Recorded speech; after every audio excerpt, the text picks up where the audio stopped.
Hey guys, a lot of stuff's going on about organic. If you want to go organic, your best bet is going to be a pot plant, something like this right here, or a raised bed. When you do a pot plant or a raised bed, I find that if I keep my plants on concrete or wooded areas, I don't even have to. You're not going to have to worry about viruses because none of the foliage is touching the ground. When it rains heavy and that mud gets on the plant, that's when you get your viruses. And if I keep my pots on concrete or wood, I don't have to worry about bugs. If you keep them in a grass area, you might have to worry about bugs a little bit. But if you want to use something organic, you can use something like I've used a beer before. Just put a natural light in a gallon of water and spray it. And also, what you're going to have to do is this time of year when that sun is thumping and it's getting above 90 every day, you're probably going to have. Now, remember, number one cause of death for a pot plant or a raised bed is overwatering. So, what I did is this morning I came out and I should have done it before I watered, but these leaves were kind of drooping. It just looks sad. All right. And so I watered it. And now the soil's nice and wet. Probably this afternoon, if you're keeping these in full sun like I am, you're probably at this point going to have to start watering twice a day because that soil is just going to dry out. That sun is just brutal this time of year, especially down here in the south.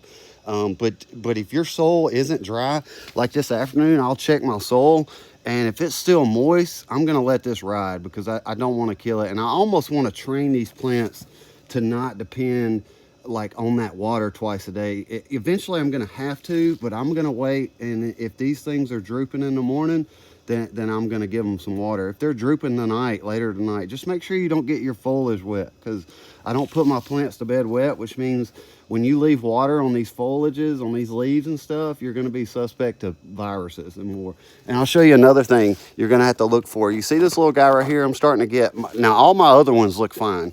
Okay, but I've noticed this one right here, it's kind of got a funky bottom. That's what you call blossom end rot. All right, that means it's got low calcium. The reason why that is, now the perfect potting soil I use 1 bag of potting soil to 2 bags of garden soil. If you do that, you don't have to fertilize. This feed will feed up to 90 days, so you don't have to worry about that.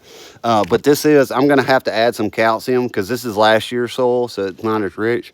But I'll get a little calcium. Let me pick this guy off anyway.